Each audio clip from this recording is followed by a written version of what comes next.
I'm gonna have to start drinking again. Were you guys familiar with kind of this all culture, Landman culture a little before y'all got casted in this role? I mean, I didn't know how dangerous this industry is. Obviously, being from El Paso, driving to San Antonio all the time, you see a lot of the rigs and whatnot. But I never knew the depth of it, and I think it's just so amazing to be telling a Texas story, shooting in Texas, and shining light on the oil industry.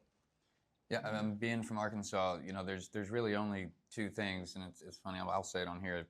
If you don't work for Tyson or Walmart, you're pretty much need to find something to do. Mm-hmm. So if you want to make money or six figures, most of my friends and a lot of the people in my area go to West Texas, go to Midland, Odessa. Yeah. My dad actually spent a lot of time out there back in the late 70s and early 80s doing this for a living. So I've been around people that definitely do. I had an idea of what it was and what it stood for, not to the aspect of what Taylor's taught us and what we've learned through this and the Boomtown podcast and everything else, but definitely been around it, and it's the same feel for sure.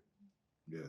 Are y'all feeling the resonance like in Texas from this community, seeing this light being shined on? Are they telling y'all what y'all might have got wrong, or they just like feeling good to be represented on the screen in such a captivating show? It's a little bit of both.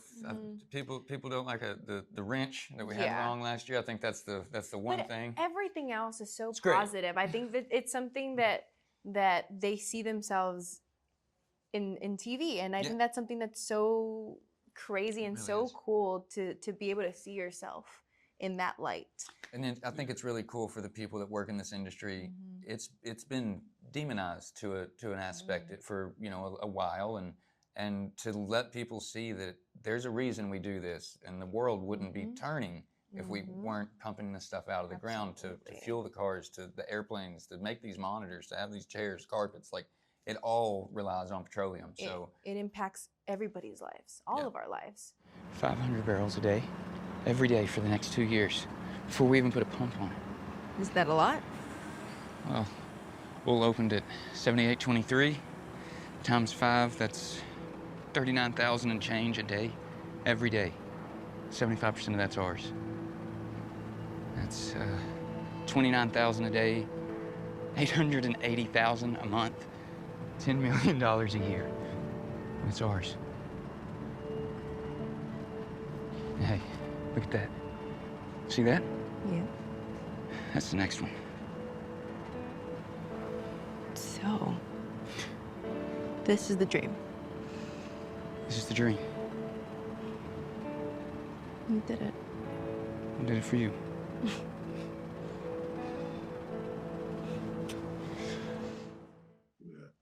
There's a scene in season 2 where you're taking some advice from your father, played by Billy Bob Thornton, on relationships and work.